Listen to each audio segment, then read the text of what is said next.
Liver in business tonight. An emergency law to help construction firms deal with higher manpower costs has just been passed in Parliament. This comes as more competition for foreign workers because of border restrictions has increased wages by up to 30% compared to pre-COVID times. Under the new law, firms can apply to change the sums initially decided in their contracts to cover these added costs. This will mean the cost burden will be shared more equally among contractors, developers and buyers. The new law only applies to firms that entered contracts before the 1st of October last year but have not completed works as of yesterday. For one, these older contracts are typically for longer-term structural works and may not have priced in recent developments. This includes condo projects.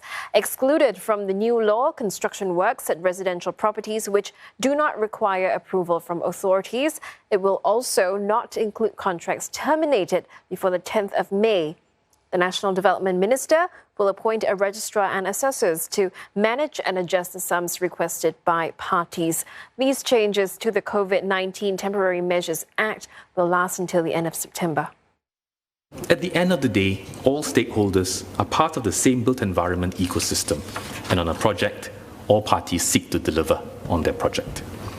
And for this ecosystem to thrive and grow, stakeholders need to step up to help one another during these challenging times. And we encourage all parties affected by the pandemic to negotiate with each other in good faith before triggering the adjudicatory process set out in this bill. Mr. Desmond Lee also says the new law won't cause prices of BTO flats in Singapore to go up. He was responding to Leader of Opposition Pritam Singh, who asked if home buyers would be affected. Still, Mr. Lee says that overall tender prices in the public and private sector have already been going up because of market conditions. Those BTOs that have already been sold, those are already sold. The prices will not change. Likewise, for new BTO contracts, we do not price HDB BTO to recover construction costs or land costs. Certainly, it will cost more as a whole, but this is not a factor in determining the price that we set for BTO prices. Some MPs were also concerned about fiscal prudence, especially when the government has a number of public sector contracts. Mr. Lee assured them that assessors will take into account support already given when determining claims. Meantime, MPs also asked about getting manpower from other countries like Cambodia and Laos. We are prepared to consider various options to alleviate the current manpower crunch facing the whole sector. But we must consider the COVID-19 situation in these countries, as well as the construction industry's demand for workers from such sources.